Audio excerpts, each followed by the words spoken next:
Jesus Cristo deixou claro que suas palavras não eram apenas uma promessa distante, mas uma verdadeira chave espiritual que muitos ainda não compreenderam. Ele não estava se referindo a uma oração limitada ao gesto de se ajoelhar e suplicar em desespero. O ensinamento era muito mais profundo.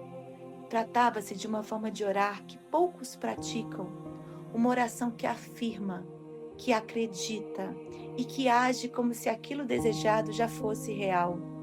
Uma oração viva, criativa e transformadora.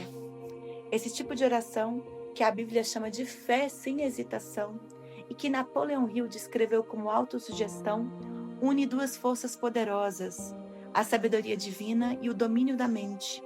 Quando ambas se encontram, nasce o que chamamos de oração criadora. Hill percebeu que os homens mais prósperos seguiam esse mesmo padrão. Declaravam seus objetivos diariamente, com tanta convicção e clareza que o seu subconsciente começava a agir como se fosse verdade.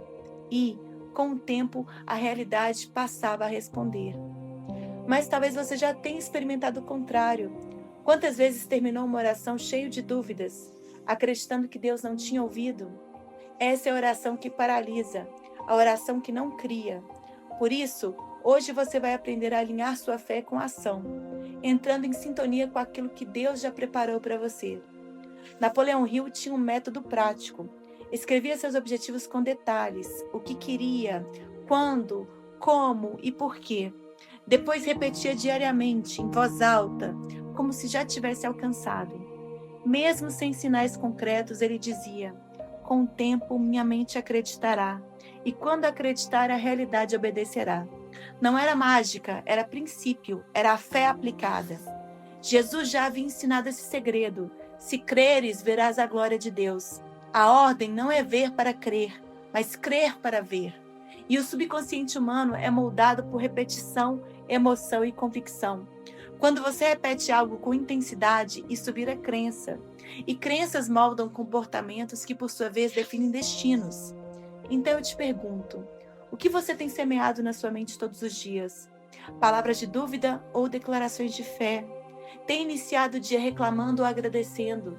A sua mente é um terreno fértil, a oração é a semente.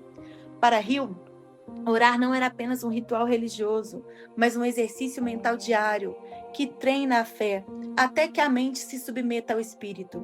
A verdadeira oração é constante, silenciosa e acontece em cada pensamento, decisão e atitude. Cada ideia carregada de emoção e repetição se torna um pedido espiritual, mesmo que você nunca diga amém. A grande questão é: o que você tem oferecido nesse altar interior? Medo ou confiança? Ansiedade ou esperança? Porque a oração genuína não se limita a falar com Deus, mas também envolve viver em excelência, usar os dons recebidos e multiplicar o que foi confiado a você. A vida que você conduz é em si a maior oração. Hill chamava isso de hábito de fé. A Bíblia chama isso de fidelidade no pouco. Jesus disse: quem é fiel no pouco também é fiel no muito. Ou seja, não adianta esperar grandes milagres se você não age no básico. Fé é rotina, disciplina e ação coerente. E lembre-se, a oração que cria a realidade precisa vir acompanhada de atitudes de fé. Moisés só viu o mar se abrir depois que estendeu o cajado. Abraão só conheceu a terra prometida depois de deixar sua casa. Davi só venceu Golias quando correu em direção ao gigante. Deus se move quando você se move. Muitos oram por medo, outros por fé. A diferença é visível. Quem ora com medo reforça a dúvida. Quem ora com propósito declara o futuro com clareza e age em direção a ele. É por isso que a Bíblia ensina que quem duvida não deve esperar receber coisa alguma. A verdadeira fé se prova no tempo de espera. Não é no início da oração que a fé mostra sua força, mas no silêncio entre o pedido e o cumprimento. Persistir nesse intervalo é o que distingue quem apenas deseja de quem está preparado para receber. E é nesse ponto que a preparação se torna essencial. Deus não entrega promessas a quem não tem estrutura para sustentá-las. Prosperidade exige administração.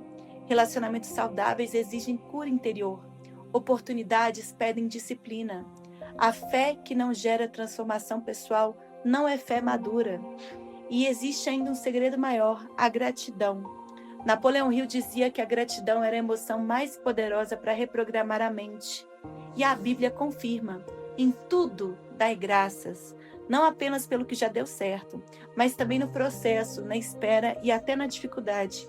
Quem agradece no pouco se torna confiável no muito. A oração verdadeira não é apenas pedir, é viver como quem já recebeu. É posicionamento, consciência e propósito. Quando cada pensamento, palavra e atitude se torna uma oração intencional, sua mente vira um altar vivo e o céu começa a se mover ao seu redor.